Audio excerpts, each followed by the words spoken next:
Hey everybody, and welcome back to the channel. My name is Hack, and in this video you're checking out an updated vampire tank build for the Elder Scrolls Online. This is the Unkillable Iron Vampire build.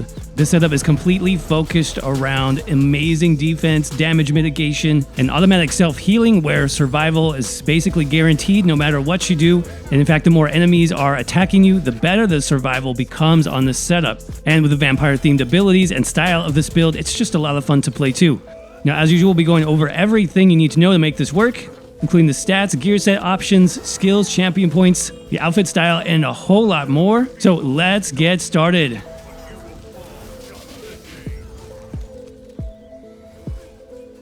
All right, everybody, we are back on the Dragonknight class, this time with something a little bit different. It's going to be our Unkillable Vampire tank setup for the Dragonknight class. Very fun build to play, whether you like the vampire style or not, and very powerful in terms of being able to mitigate a ton of damage. So let's go ahead and talk about the stats here. Do a couple buffs, and we'll jump into the basic stats. So sitting at about 18,000 max magicka, almost 45,000 max health, and about 20,000 max stamina. Magicka recovery is looking good, over 2,000 there, 740 stamina recovery. And for our resistances, with our armor buff up, they're actually a little bit high. This has to do with the race that we've picked. If you're anything other than Nord, it'll be a little bit less than this, but sitting at about 34,000 spell resist, 31,000 physical resist. Now, in terms of your attribute points, where do you want to put those on the tank setup? I think the best option here is going to be everything in health. We have plenty of stats otherwise using tri-stat food. So you want to get your health as high as possible on this build, not even because it's a tank build, because it's going to affect some of the skills that we use. And it's going to help some of our sets as well to make this all work. So 64 points in the health is going to be the way to go. Bewitched Sugar Skulls, I like this food a lot. It just gives you a lot of max stats. Of course, you can use the purple tri-stat food since technically you're not really benefiting from the health recovery as a vampire with this food, but the max stats are just a little bit higher when using this versus the purple tri-stat food. Mundus Stone on this setup is going to be the Atronach. We do want as much magicka recovery as possible. Lots of magicka abilities on the Dragonknight tank, and they do cost a lot of magicka, so high magicka recovery is good. Like we said, vampire on this setup. Now, I am stage 4. This is pretty interesting on a tank setup. You do get a decrease in cost of your vampire ultimate. We are going to be using the vampire ultimate on this setup, so that is helpful. But you do have things like increased cost of your other abilities, increased flame damage taken. So you may want to change this up depending on the dungeon or the trial that you go into. You can pretty easily knock this down to like stage 1 and you won't have as many side effects. But the passives for tanking are actually pretty decent. We'll talk about those in a couple minutes. So stage 4 for now, and then passive minor protection. We'll talk about how we get that in a minute. In terms of the potion, really up to you. The only thing we need on this build is magicka. So honestly, you could be good with a basic magicka potion. Tri-stat potions are kind of nice just for a little bit of extra sustain for your health and your stamina. And in terms of the race, now, I like a lot of ultimate generation. I like as much armor as possible, so I do like Nord here for the tank build. You get max health as well. That's pretty good. Extra cold resistance. You get max stamina increased by 1,500, plus 5 ultimate every time we take damage every 10 seconds. That's actually pretty helpful on the build as well. And then, of course, rugged. We talked about the extra kind of over-the-top physical and spell resistance. That's where that comes from. Of course, if you're an Imperial or like an orc or something like that, you won't have quite as high resistance, which is honestly okay. We have plenty of damage mitigation, but I think that covers the basic setup. Yep, so let's talk about the gear next. Starting with our first 5-piece set. I wanted to make the Unkillable Vampire really work on this build, so Iron Blood from the Falkreath Hold dungeon is a really good set for that. It's actually got buffed recently. It's probably one of the strongest defensive sets in the game. Check out what it does here. So 1 max health bonus, 2 armor bonuses. That's another reason why our armor is very high on this setup. And then for the 5-piece, when you take damage, I believe this used to give you major protection. Major protection is now nerfed. It's only 10% damage reduction. But check this out. This turns your blood into pure iron for 10 seconds, reducing your damage taken by 30%. So the original value of Major Protection is still in the game, but it's on this set pretty much exclusively. This is not Major Protection. It's a standalone value, which is very strong. Now, you do get a movement speed reduction by 50%. For most cases, that's not a huge deal. If it is, you can always swap this out for something else. We'll talk about some great alternate options in just a couple minutes, but I like just the pure defense that this set offers, combined with our healing from our abilities and our other set. This is very, very strong. Plus, it looks really cool. You'll see it in the gameplay footage at the end. It kind of turns you into this iron vampire, which is pretty impressive. So we're running 5 pieces of that on the body, that being the heavy chest, waist, hands, legs, and feet. We have a mixture of traits. We have basically infused on our big pieces, so that being the chest, the legs, the hat, the head, and then sturdy on the smaller pieces like the waist, hands, and feet. In terms of the traits, you can really go with max health on everything if you want. If you have a little bit of extra cash to burn, then definitely think about picking up some tri-stat enchants for your big pieces, that being, again, the legs, chest, and head. That'll give you as much stats as possible on the setup. A nice balance of stats, actually, when you run at least 3 tri-stat enchants. So that's our first set, like I said. Next set up is going to be the Crimson Twilight set. This is new. It's from the Stonethorn Dungeon, that vampire-themed DLC. So it actually fits the theme of this build quite well, and it's actually really good for tanking. Here's what it does. It gives you max health bonus, healing taken, another max health, and then for the 5-piece, after taking damage, surround yourself in a mist of blood, so basically an AoE effect, and after 2 seconds, it does damage about 10,000 in an AoE burst around you, and it heals you back for 100% of the damage done, and it can happen every 8 seconds. So first set was our defense. This is basically our survival. This is our healing. Now notice the tooltip here is actually pretty high. We'll talk about this, but it does get buffed by certain champion point nodes. Can get it basically, 11,000 heal. And this is per enemy hit, so this is not total. If you have, 2 enemies, that's over 20,000 heal back to you every 8 seconds. If you have 3 enemies around you, that's a 30k heal on you every 8 seconds. So this is where a lot of the survival comes into play on this build, which makes it even stronger. As long as you can survive, 8 seconds, you're guaranteed a burst heal every 8 seconds, and the heal gets stronger, the more enemies that are attacking you. So it's a really fun set. It fits the theme of the build, and I definitely like it. Like I said, the Castlethorn dungeon is where you'll want to pick this one up. That is another DLC dungeon. In terms of what pieces, we're running 3 pieces on the jewelry. So Crimson Neck and 2 rings.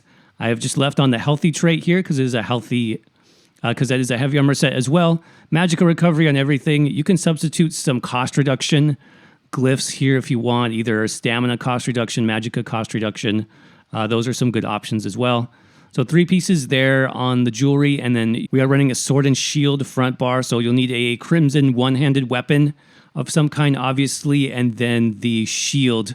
Now, in terms of the one hand, it doesn't matter what type of weapon it is. It could be a mace, could be a dagger, could be an axe or sword. It really doesn't matter. I do like infused. I put a absorb stam enchant on here. So basically, in terms of stamina sustain, we do have some ways of sustaining that on the Dragonknight, which are pretty good. If you need just a little bit of emergency stamina back, hit the enemy with a heavy attack on your front bar, sword and shield.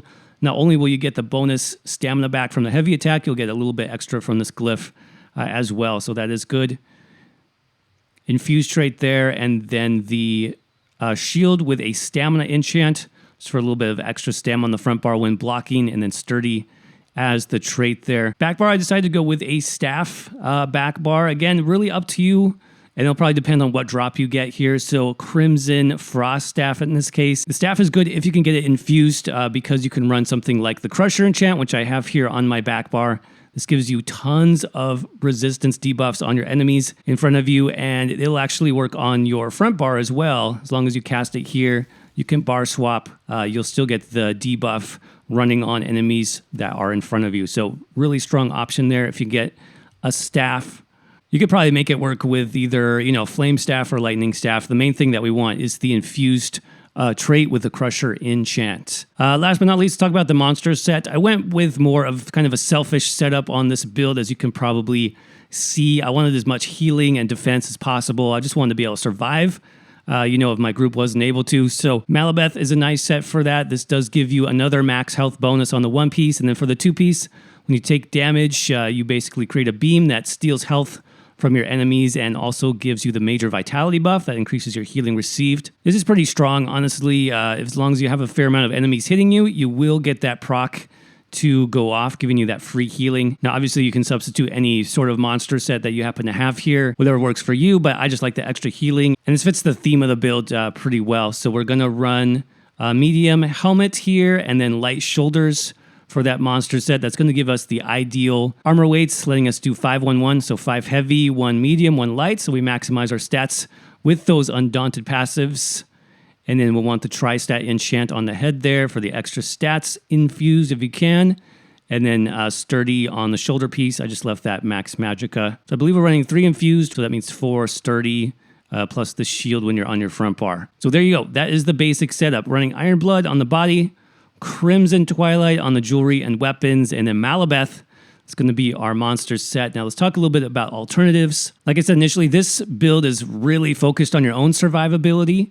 Now, if you want to switch out some things to be a little bit more group focused, you can definitely do that. And you could really substitute either Iron Blood or Crimson with more of a group focused set. Something that you should probably have on hand is going to be the Ebon set.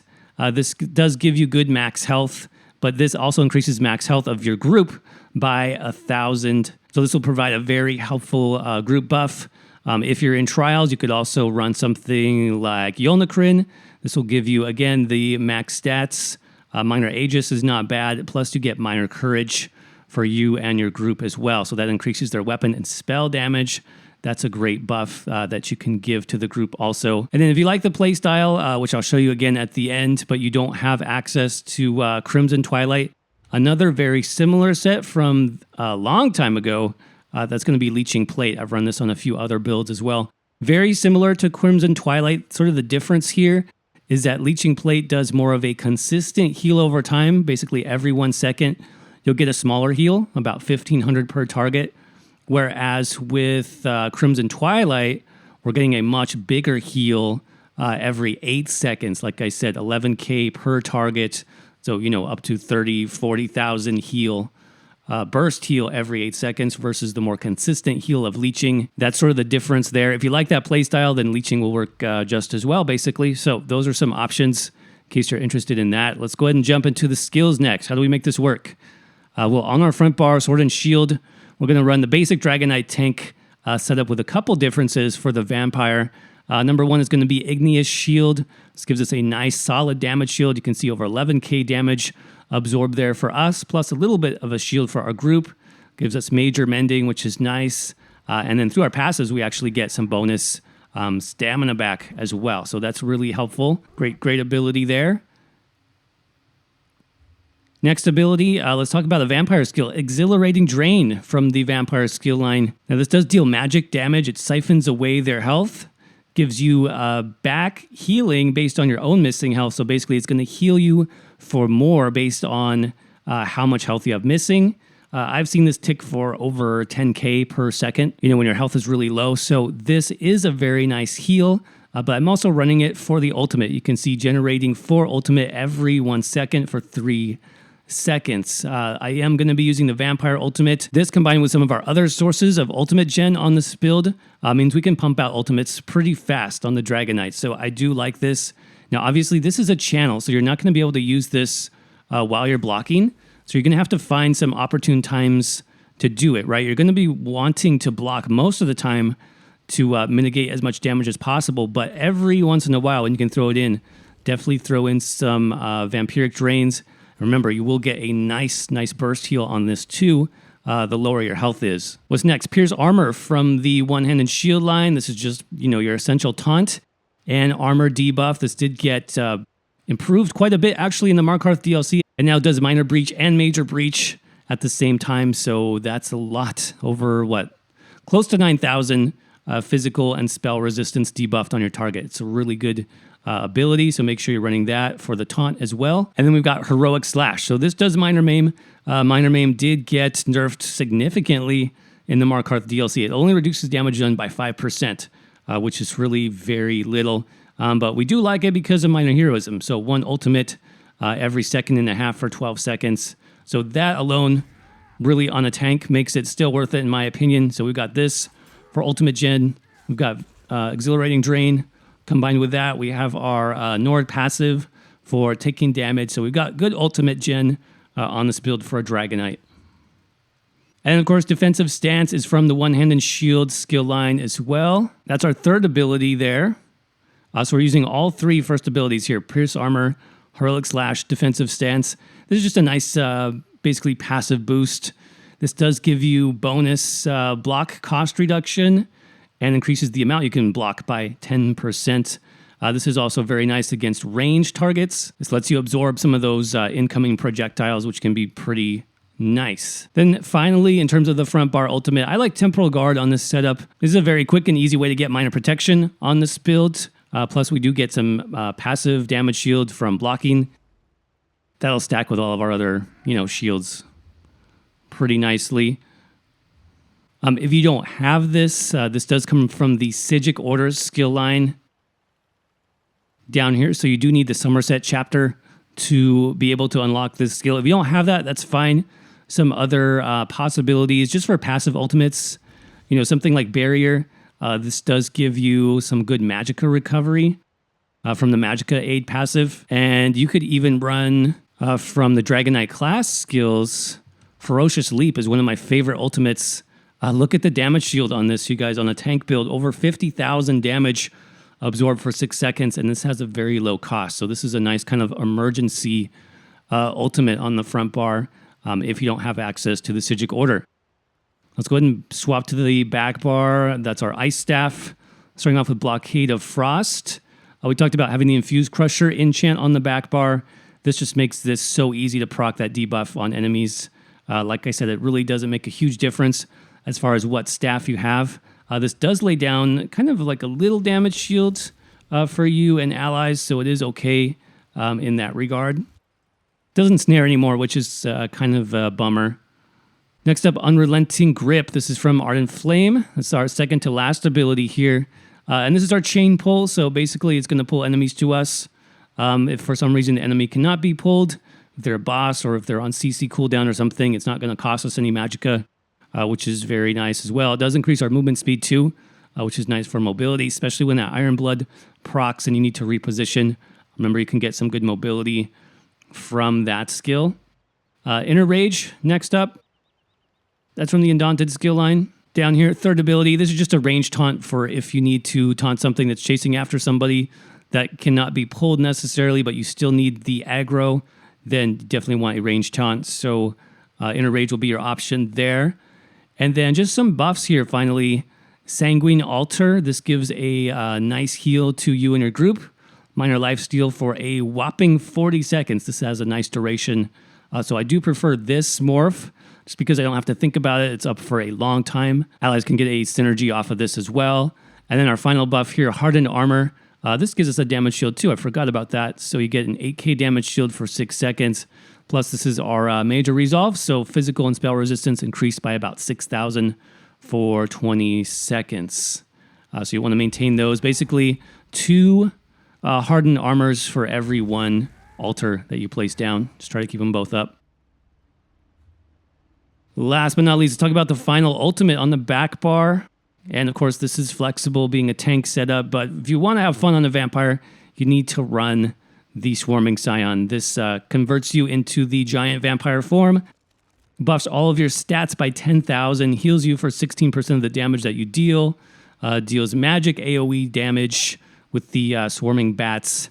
Really, really fun ability. Pretty nice for tanking too, because you'll have, over 55,000 health when you're in vampire form, and it does last about 20 seconds, so it's not bad.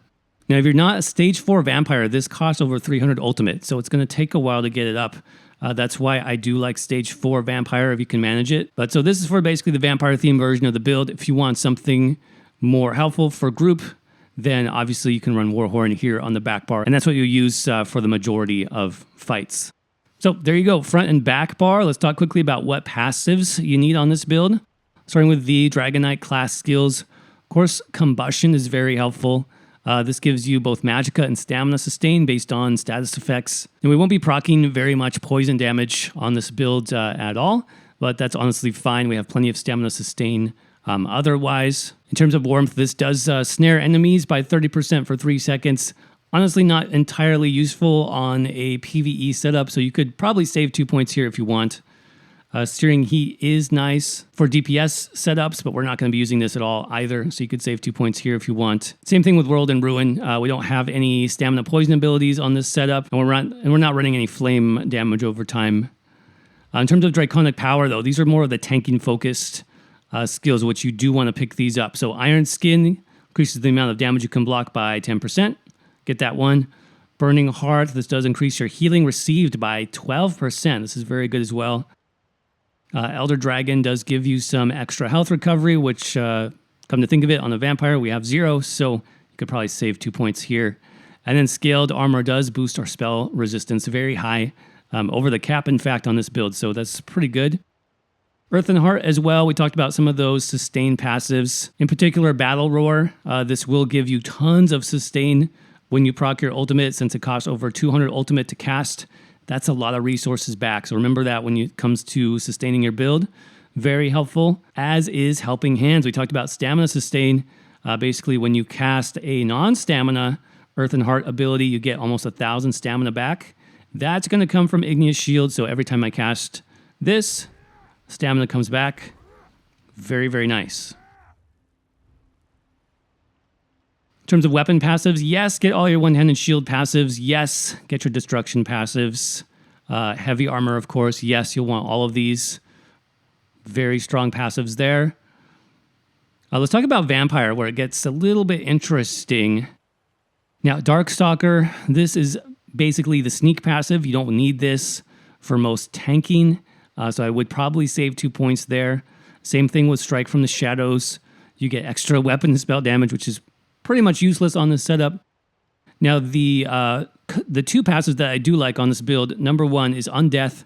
This gives you 30% reduced damage taken based on your missing health. Now, notice you have to be at stage 3 Vampire or higher to actually make use of this passive. It doesn't matter if you have the points there or not. If you're not stage 3 and above, you don't get the damage reduction. So this is still a pretty nice passive for tanking. The damage resistance does get better the more health you have missing, so it's actually pretty strong. And then I do actually like this natural movement passive. This basically turns you invisible after you've been sprinting for about 3 seconds. This is nice just for catching up with your group. In terms of guild passives, under Fighters Guild, we're not using any Fighters Guild abilities, but you do want the Banish the Wicked passive, especially if you're facing undead. This extra ultimate gen will be very helpful. If you're running Temporal Guard on the front bar and you want that free damage shield, then you do need the Concentrated Barrier passive. This gives us almost 6k damage shield for free, just by blocking. So that's how that works. Undaunted, yes, definitely. You want both Undaunted Command and Undaunted Metal. If you have Undaunted leveled up. Assault and Support, we talked about you can run Barrier if you want. If you do that, make sure you have the Magicka Aid passive unlocked. Of course, your racial passives, yes, get those. Get Medicinal Use for the extra potion duration. Talk champion points next. In the green tree, we put 23 into Warlord, 56 in Tenacity. This is those heavy attacks. Basically, heavy attacking on the front bar gives you some extra bonus stamina. That's nice. 100 into Arcanist. Extra magical recovery is always good. 51 into Shadow Ward and 40 into Tumbling. In the blue tree, 56 into Blessed, 56 into Elemental Expert, 56 Master at Arms, 37 Thaumaturge, 1 into Piercing, and 64 into Mighty. You might be wondering about that. Well, this is actually going to work with Crimson Twilight because of that bleed effect. Crimson Twilight is a physical-based proc. That means it does physical damage, being bleed damage. So this is actually going to buff it. For my testing, it's actually direct damage too. It's not actually a bleed effect. Even though it's described as a bleed on the tooltip, it's not like the typical bleed damage over time. That would be buffed by Thaumaturge. Thaumaturge is still useful because of Wall of Elements. Mighty is going to buff your Crimson Twilight over 10k. So even if you're not at max CP, if you have the Crimson Twilight set, put as much into Mighty as you can. And then in terms of red CP, 72 Ironclad, 56 into Hardy and Elemental Defender, 40 into Thick-Skinned, 44 into Bastion for those damage shields, and then just 2 left over for heavy armor focus. All right, so real quick, let's take on a world boss just to show you some of the sets and how they work on this build. Of course, keep up your armor buff, keep up altar as much as you can, and then you'll want to put on Wall of Elements on the ground, and then debuff the boss, of course. So you should see about every 8 seconds a big burst heal, first of all. That's going to be that Crimson Twilight set. So I can literally just stand in the poison damage. Make sure I keep up my buffs. But even as my health gets low, it's going to be put back to full very, very quickly. So here I'm getting a little bit low, but you can see, boom, that Crimson Twilight proc hits, and I'm back to full right away. So you really don't have to worry about much. Just like I said, keep up your buffs. Keep your debuffs going on the boss. Now, if you start getting even lower, remember you can use your heal on the front bar. That Drain skill is going to give you nice burst healing also at the same time. Here I can use Drain. My set already healed me back, but there I have Drain going. So that's a nice healing option as well.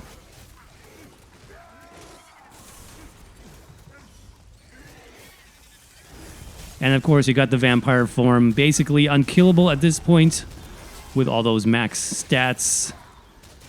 Yeah, nothing's going to get you down at this point, especially if you proc the Iron Blood at the same time. It's really strong. If you stick around to the end of the video as well, I'll have some gameplay soloing in a vet trial just to show you the overall survival of this build and how it works.